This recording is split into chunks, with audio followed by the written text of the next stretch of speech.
Alright guys, welcome back again to more Trails Through Daybreak. Guys, summer, I dislike summer a lot. It's freaking hot. I hope you all keeping hydrated though, because I have no AC, so I'm just struggling here, but I'm keeping up, guys. We're on the last chapter of this game. We're going through a couple of side things here and there until we make it to the main part, but nonetheless, we're gonna get there and we're gonna beat it. So if anything else, we're going to continue on and see how it goes. Thank you all for the love and support. Hope you all continue to enjoy. Well, let's do this.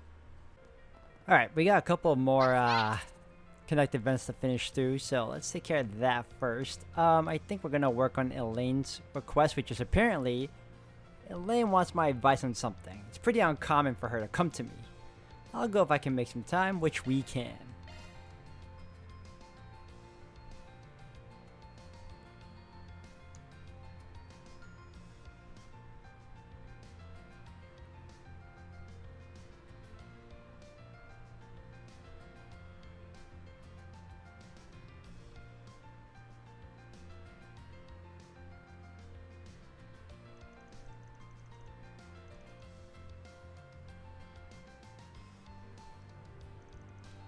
There you are.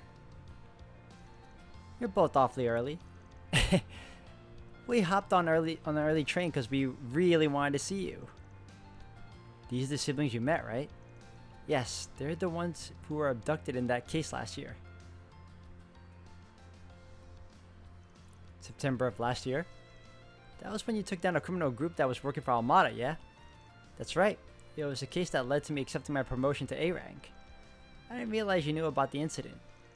But Marty told me all about it. It sounded like it was a rough ordeal. You can say that again. The two children survived, but they were left traumatized by what happened. They've been receiving care in the facility outside the city ever since, but they're coming to the capital for the Revolution Festival. I was told they really wanted to see me, so I agreed to look after them for half a day. No wonder you came running to me for advice. Hey, it's not as though I'm bad at dealing with children. I just don't know how to keep them entertained. Yeah, you don't exactly strike me as the fun-loving babysitter type. I thought your bracer work would have forced you to learn all the good spots in town, but I guess not. Yes, rub it in. Do you know how many places they might enjoy? You're the expert in slacking off, so I thought you would know. Only you would ask for help and toss in an insult my way in the same breath. Just so we're clear, I might know a few good places, but they won't necessarily be fun for kids. That okay with you? Yes, that's perfectly fine. Thank you. I also need to know where to find some good quality sweets. Huh, well, you've come to the right person then. I'll map out a route that'll take you to every underage sweet shop in the capital. I don't think that's necessary. Would you like the cost-effective tour or the no-expenses spared premium route? Actually, I have just the thing for you. A special seasonal route that'll take you all to the best sweet shops and tourist spots in the city. You can leave all your gourmet needs to me.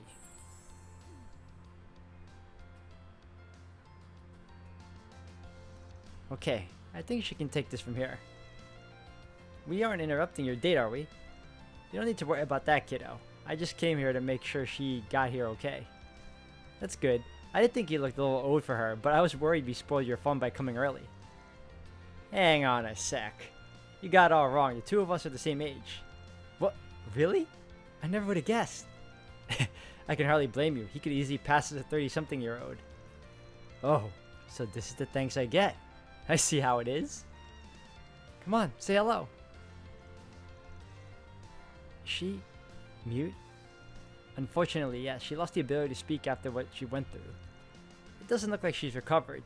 Try not to excite or upset her too much. Why would I go to the trouble of upsetting her? Van gave the girl some candy. This is my way of saying hi. I'm a big fan of that brand. I know you'll be heading back home tonight, but I hope you have loads of fun till then. Festivals are a blast, so enjoy it. Huh? Do you want him to join us? Would you be okay with that, Van? Alright, it's not like I have any urgent business to take care of. Hoping you planned the route got me in the mood to stuff my face with sweets anyway. It's a win-win.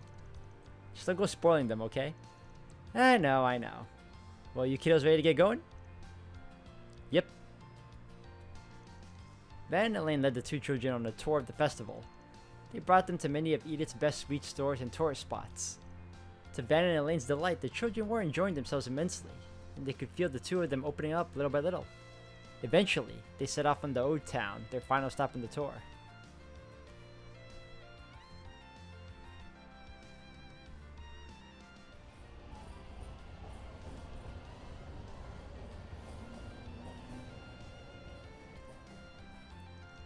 So next up is Old Town, right? What will we find there? Oh, just the perfect place to end our tour, that's all. As long as you don't let the chef's face spook you, at least. I assume you mean Montmar? I look forward to that. Huh? Ah, crap.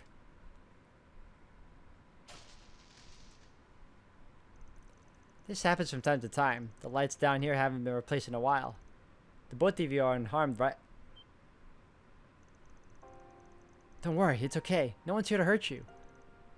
Is this what I think it is? She still gets like this whenever she's in the dark, cramped places. It must remind her of where we were trapped. Sorry, I don't think she's gonna be able to move anytime soon. I shouldn't be surprised her emotional scars run so deep. Can I do anything to help her? Anything at all? Upsy daisy. Van lifts the girl up onto his shoulders. Huh? Van, what are you? Let's get out of here.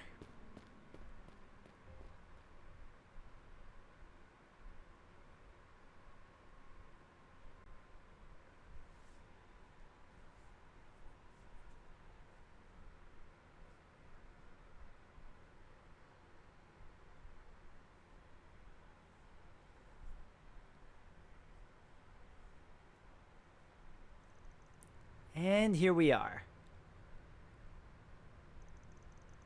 Okay, you can open your eyes now.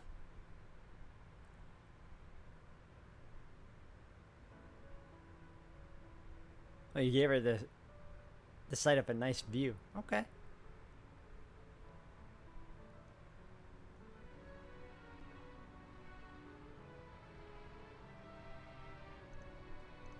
What do you think?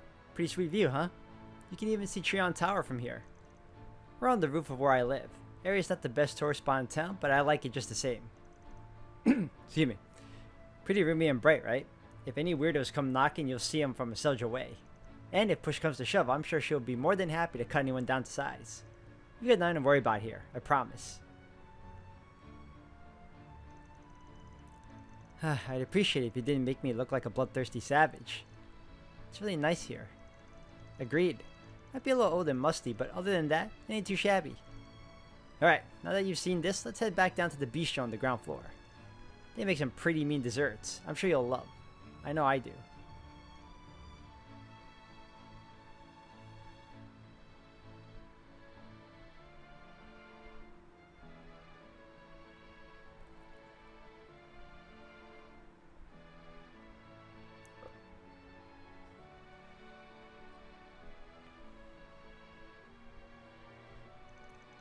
Afterwards, they capped off their day with a light lunch and dessert at Montmar. Once they finished eating, they all made their way back to the central station, as it was time for the kids' mother to pick them up. Thank you both so much. We had a ton of fun. I hope we'll see you both again someday. As do I. Take care of yourselves, you two. You're both welcome here anytime. Is she gonna talk? What's up? You forget something? Nope, she did. Thank you. Bye-bye.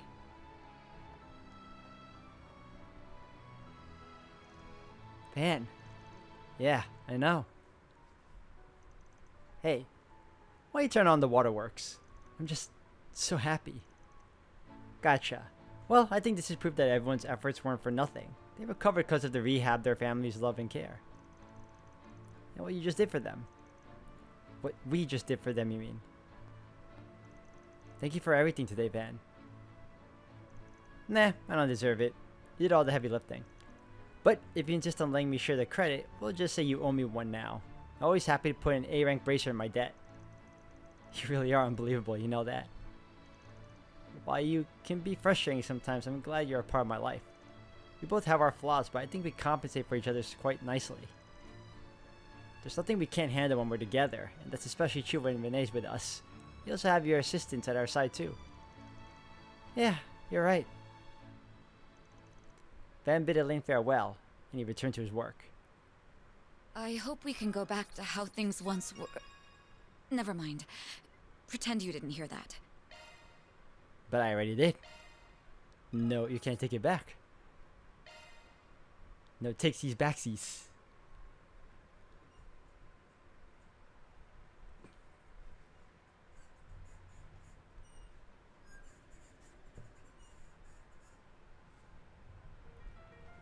Alright, that was cool. I got 2 more points left though. Yeah. So I already did that. I'm confused. Does that mean... Oh, so I did I max him out? I don't know anymore. I want to believe I did. Okay. Let's do Rosette. Tech advancements. Rosette's going to get an upgrade to her mechanical limbs with Associate Professor Esmery. She asked if I'd like to tag along and help her test for any problems. Okay. Testing we shall do.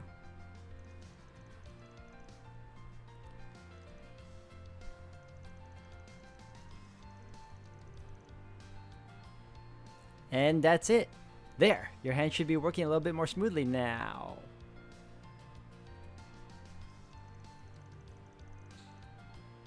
Tell me if anything feels off, or are you doing just peachy? More than just peachy. I actually feel like I'll be able to perform even more precisely now thanks to these adjustments. Dang, I'm impressed. Can't even tell they're implants by just looking at them.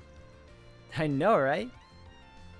The updated frame was designed by Marduk's Engineering and Development Department, but I took the receptors that handle her brain's electrical signals and tried to subdivide them to further refine their design. I also increased the precision of her skin's cutaneous sensors. Almost couldn't pronounce that. Hopefully it'll feel so natural you won't even know it's not the real thing. It'll fit just like a glove. All the jargon's going straight over my head though, but hopefully it means it's an improvement. That's right, though this also puts more of a burden on the remaining organic parts, albeit faint. Since it's only a partial replacement, I'm a teeny bit concerned about the balance shift between the old and new parts. So, be a sweetie and try testing everything with Van, just to make sure all is dandy. Of course. I expected as much as having had adjustments of similar ilk in the past. Should probably keep the testing to day-to-day activities and see if she can perform them well, yeah? Yep, that kind of real-world use case data is much more useful than anything a formal test would generate. What do you say, Van? Wanna help? Pretty please? Yeah, no prob. I'm her boss, you know. It's in my best interest to help out with these things. Well, what do you say we get started already? I appreciate the support, Mr. Arkwright. Thank you for offering your assistance. From there, Van, Rosette, and Rosette got straight to work testing out her prosthetic parts. Typing feels normal. Well, that might be inaccurate. The sensation has definitely changed. The key presses feel much more vivid. Huh. I've never ever given how typing feels a second thought, but I guess it's pretty important too. I didn't know you were keeping business records for Master too. Not that I mind, of course. I always intended to pay him his due, unlike a certain celebrity in our ranks. Careful. I can't imagine Miss Lanster will like hearing that.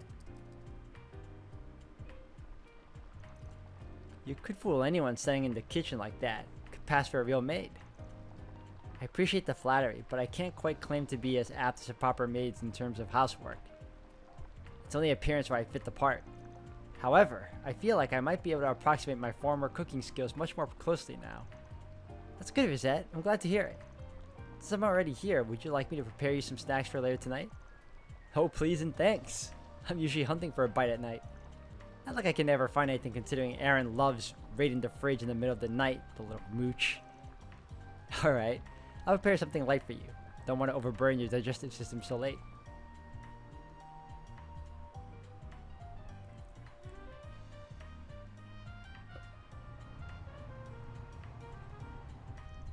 And the drive was totally fine. Guess there was nothing to worry about.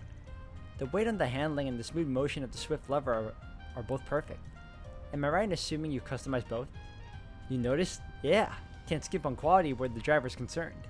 It's still not perfect though, so best look forward to some sweet upgrades. And then I will. Depending on your customizations, it might prove as useful food for thought while developing future armored vehicles at our company. I'd rather not hear about my baby being used to develop scary shit like that.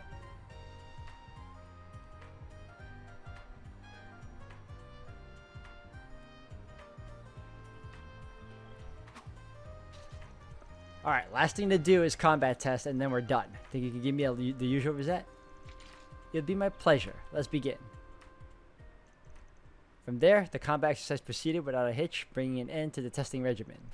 After contacting Associate Professor Esmeralda, it was time to regroup back at the office.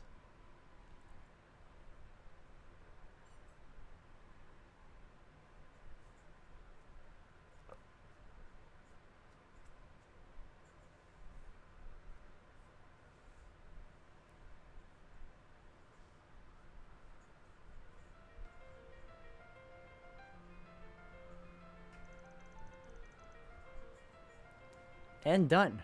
No marks in sight for you.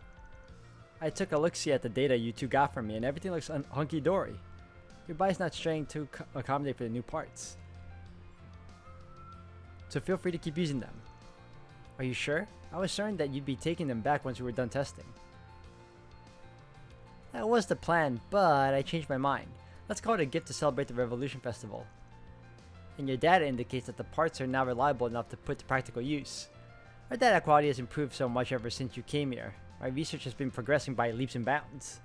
That's great news to hear. Thank you for your generosity, Associate Professor. Well, my business here is done. I'm gonna skedaddle now. I'm so eager to get my hands on that new data so I can look it over in more detail. Thanks for helping out today, Van. Don't mention it. You're the one putting in all the hard work.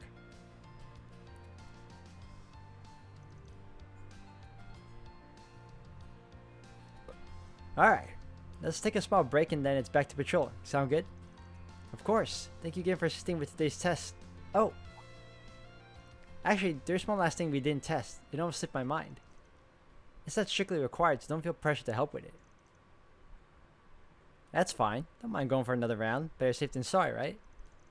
I suppose so. In that case, Mr. Arkwright, could you please hold out your palm for me? I don't get it. What kind of test are we doing here? Checking skin-to-skin contact in a sense. I mean, you're wearing gloves, so... I'm just saying.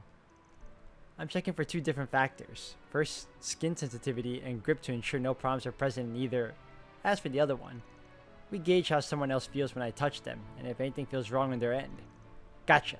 Well, for my mirror, everything's normal. I probably wouldn't be able to tell you've got prosthetics on if I didn't know you were ready. It's reassuring hearing that from you. As for me, the sensation's more lifelike than it was before. Definitely sharper. Your hand's warm, Mr. Arkwright. It feels just right. This is getting a little awkward. No offense. None taken. We can stop here. I sincerely appreciate your help. Maybe I just don't know what to look for, but your body doesn't feel any different to me than anyone else's. Well, there most certainly is a difference. For all the technological progress being made, it's by no means easy to genuinely replicate how a human body feels. Miss Archette tells me that I can feel approximately 70% of what an organic body is capable of. These new parts have perhaps raised the margin by about 0.67%, but there's still much work to be done. Huh, I had no idea. Guess we'll just have to pin our hopes on her and Marduk closing the rest of the gap eventually. More or less, yes. Though, to be frank, what Olympia said earlier still lingers in my mind. She described my body as artificial, incapable of feeling anything genuinely, and that it might be the reason I endlessly aspire for the real thing, forever unable to attain it. Although, aspire is perhaps a rather noble way to describe it, more than I might deserve. I understand why having something feeling real would be such a big deal for you, but she's trying to compare you to that doll of hers, and that's where she's wrong. What your body feels is just as real as what anybody else feels. How do you mean? Let's see. You know how if you try to tickle someone, some people are fine with it, but others can't stand it? Sorry, I gotta catch my throat. It just happened in between sentences, too. I might need to drink water in a bit. And both of those responses are fine, yeah? can't say either of them is right or wrong for feeling what they feel. And it's not cause their bodies are fake or whatever. It's just each of them having a different perception of the same thing. Yeah, okay. Bad example. There's a reason I'm a Spriggan and not a writer. I'm no good at this shit. Point is, real is what you make of it. If what you sense feels genuine to you, then it's real. Prosthetics or not. You catch my drift? That I do. Loud and clear. You're right. Perhaps I was too fixated on the difference between a real body and mine. But my feelings are my own, and I shouldn't doubt them. If I might offer a few words, moments such as this remind me of something else that feels just as real to me. And it's the place that you occupy in my life, Van, as well as those of everyone else. It's genuine to me. To me, you're not just Mr. Arkwright, our boss. You're precious to me, to us. I'll forever be grateful to have you in my life. Never forget that. I don't even know what to say to that. You've changed. For the better. It's nice seeing you talk like that. But thanks. I promise I'll always keep that in mind. After that, Van and Rosette continued to relax in the office for a short while longer. Shortly after, they decided to return to patrolling the city. You certainly can push a woman's buttons, Mr. Arkwright. Oh, nothing. Don't mind me. No, I will mind you. Saying something like that. Trying to trigger our flag. Alright, we got one more left. What's the last? Oh, I might just go with Anya's.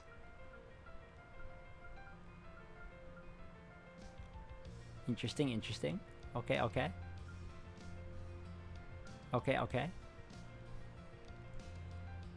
Okay, this one is In the Edith Skies. The sightseeing flight from Arasian will be held in the capital during the Revolution Festival. As a show of gratitude, Agnes has been invited, and if I can spare some free time, so have I. Gotta admit, I'm kinda curious. Alright, let's go for it.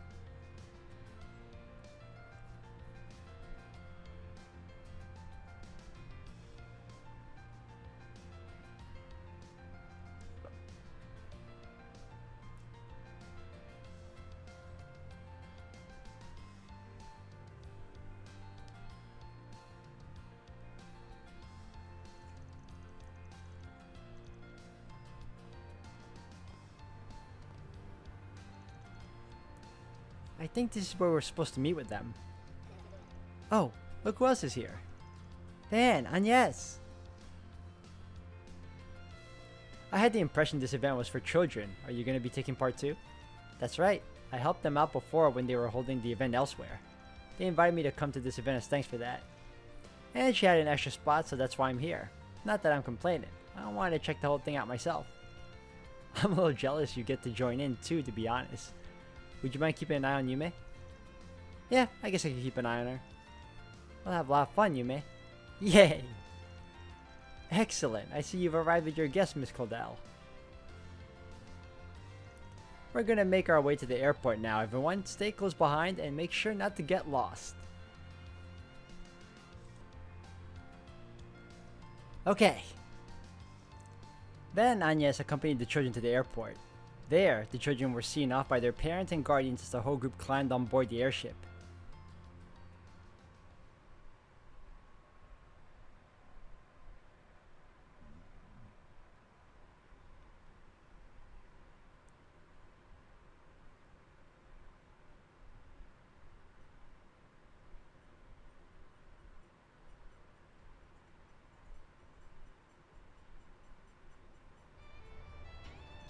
Wow, everything looks so small from up here.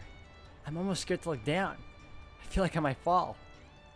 Yeah, this view is taking my breath away. Never been in an airship like this one before. Pretty neat, gotta say. I'm glad to hear it. It's always a pleasure to put a smile on people's faces. Oh, hey, didn't see you when we boarded. Thank you very much for inviting us. Our pleasure. We're already here on a diplomatic visit to strengthen our relations with the Republic. We decided to borrow this idea from Arasian.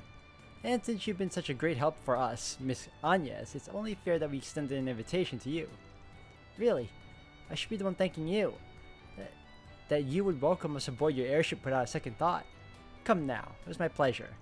I'd rather you have fun than feel indebted. This is sightseeing flight after all. We'll be around seeing the sights ourselves. If you need us, you two have a wonderful time now. If there's anything we can help with, feel free to ask. Heh, enigmatic as ever, the guy. It's good to see they're enjoying themselves, though. Oh, Van, Agnes, is that Montmar down there? It looks so tiny. Can't really tell from here. Everything else is tiny too. Look, all you want, but don't throw yourself overboard, yeah? Duh, I know better than that. This airship is so cool.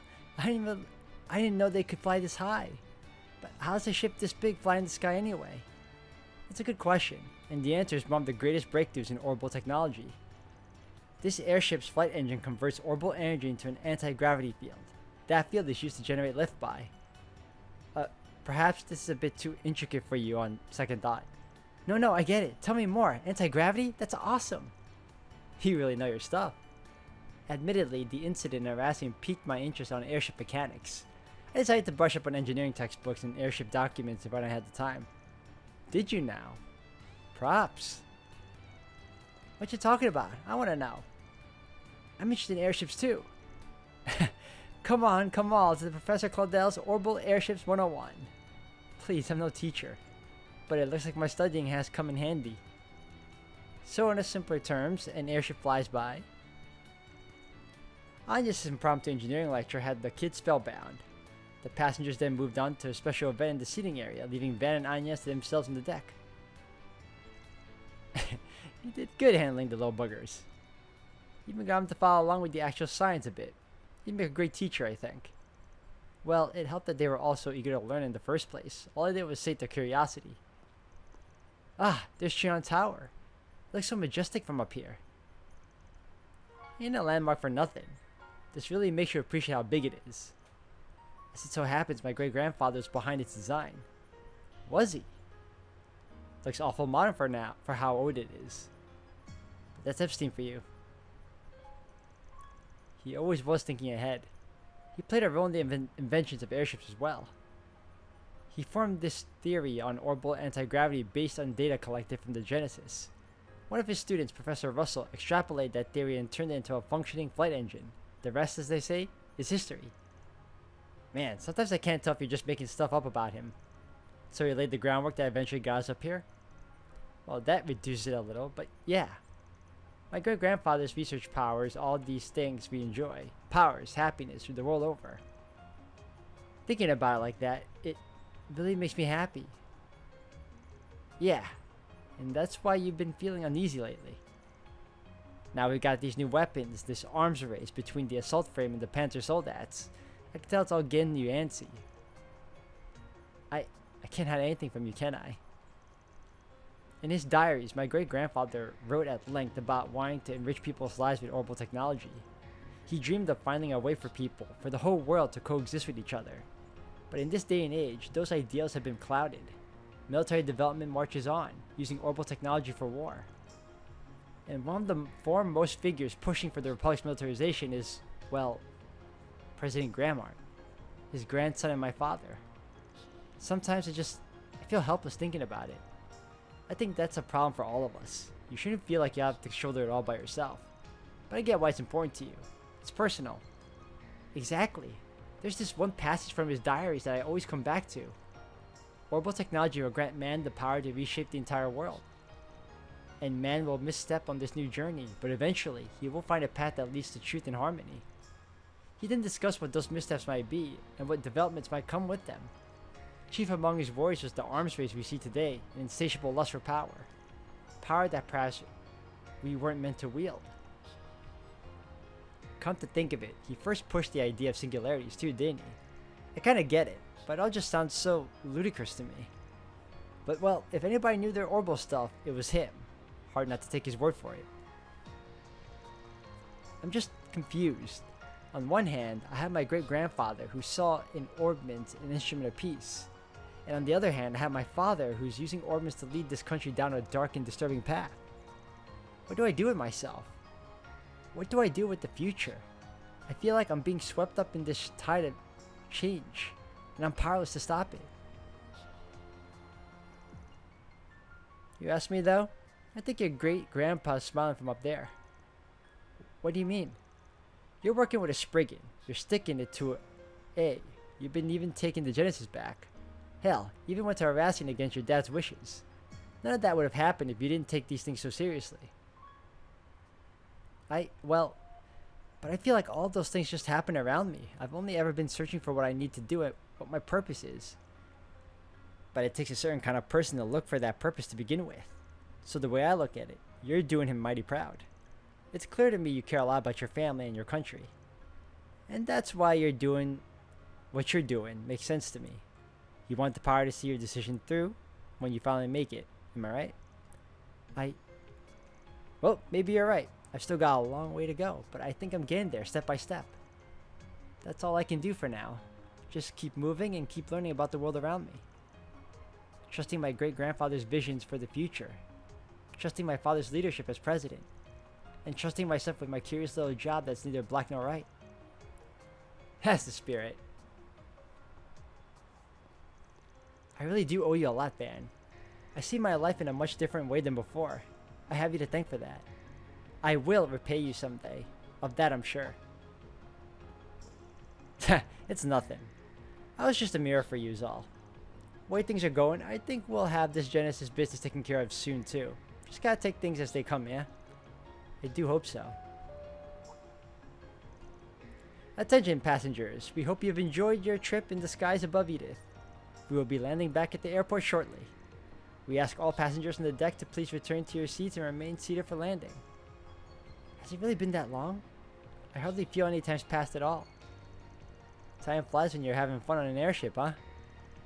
About time we head back now. Back to that big metropolis with plenty happening above and beneath it. Back to our little town. Van, Agnes, and Yuma enjoyed their flight to the fullest. And after saying their goodbyes to Prince Sharid, they disembarked and returned to Edith. Watch over me, okay? So I can see things through. Irreplaceable assistant. I should get more points and I should level up some more.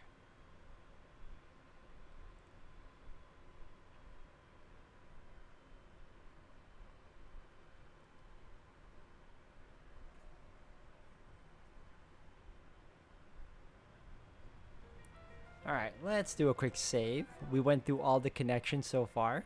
I think we can now see a movie. And I want to get all the brochures too, because similar to all the other Trails games, once you get them all, kind of like how you have to collect books in, what you call... Actually, yeah, you have to collect books in newspapers or magazines or whatnot from the other Trails games. You get a mineral or an item that will allow you to make your ultimate weapons. Therefore, let's head over to Terrell. Followed by Spirit Cinema. Here goes!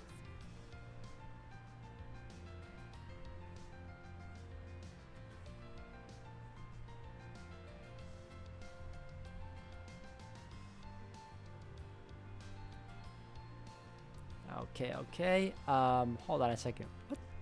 Rainfall? That's new. Oh, you people just popped out of nowhere. Alright, let me double check something. Alright. 1, 2, 3, 4, 5, 6, 7, 8, 9. Alright. So I saw Rainfall. Climber's Story, Midnight, The Side of Heaven, Dawn of the Revolution. Okay. Let me see what you got. The showing on screen 1 will soon begin. Hello. If you have a ticket, Alright. please proceed to the entrance. I don't think I saw Mishi and Boots. I don't think I saw Perfect Driver 2 either. So hold on a second. Let's double check. No, I didn't see Mishi and Boots. And... okay. Let's watch it. Hello.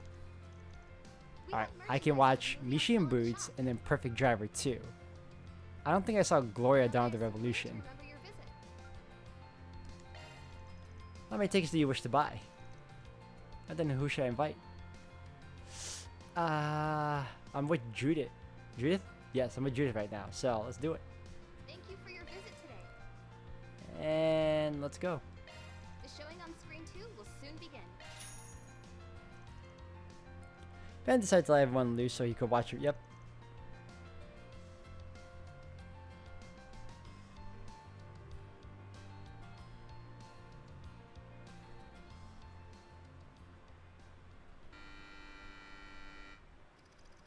Connor is a young boy born to a very poor family. After working themselves to the bone and saving money for their beloved son, his parents take him in on a trip to Crossbell. It was there that they bought him a plushie of Independence State's marvelous mascot, Mishi.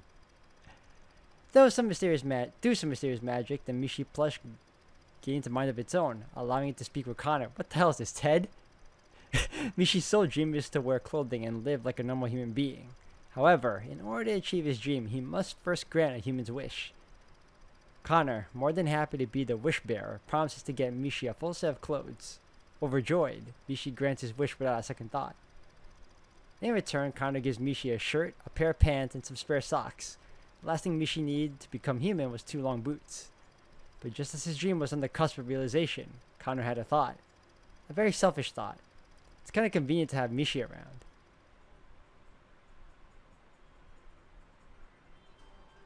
It worked just like you said! I won the C1 car model from the sweepstakes! You're the best, Mishi! What did I tell you, Connor? You're my bestest friend in the whole wide world. I'd do anything to see you smile.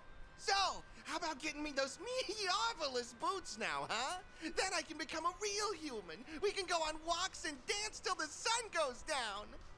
Shut up! Just keep your mouth shut and grant me more wishes. Oh, sorry, buddy. I don't know if my monthly allowance can cover the cost of those boots. Just wait a little longer, okay? Here, let me get you some socks to hold you over. So you're breaking your promise. I understand now. You're nothing more than a greedy piece of trash who's trying to get a wishy at the expense of Mishi. Gone, worthless human. I'd make a much better one than you. Huh? Hey, what are you... Stop it! I thought we were the bestest for... Ah! Oh, this became a horror movie. That's a nice twist. I wasn't expecting that. I was expecting like a comedy. We need more movies like that where they trick you into thinking it's one thing, but it's really another. You know, like I thought I was gonna be seeing something related to like Ted or something. You know, but instead, whew, quite the surprise. Oh, Crossbell. I'd love to catch a show live there one of these days. What are you talking about? You don't mean Mish... Oh, you mean one of her shows, huh? Bingo. Yo, that guy just popped out of nowhere again. He teleported. He loaded up. Not that I don't want to pay a visit to Michelin Wonderland either, of course.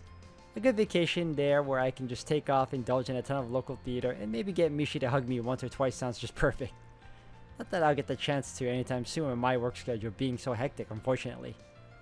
Plus, you can't exactly step away from your side hustle willy-nilly, can you? Yeah, that's true too. One of these days, though, I don't know how. I'm gonna make it happen, or die trying. That's the spirit. Let's get that. Yep, let's get it. Having finished their break, Van and his crew resumed their work. No, I probably should pick someone else so I can... Ah, my bad. Alright, well, on that note, I'm going to be ending it here for today, guys. Thank you all for watching. When we return, we got a couple more stuff to take care of prior to actually going back to the story. But no worries, because it's all going to help in building us up for the final confrontation, as per usual in these RPGs. So yeah, if anything else, I'll see you all in the next one. Thank you all for watching.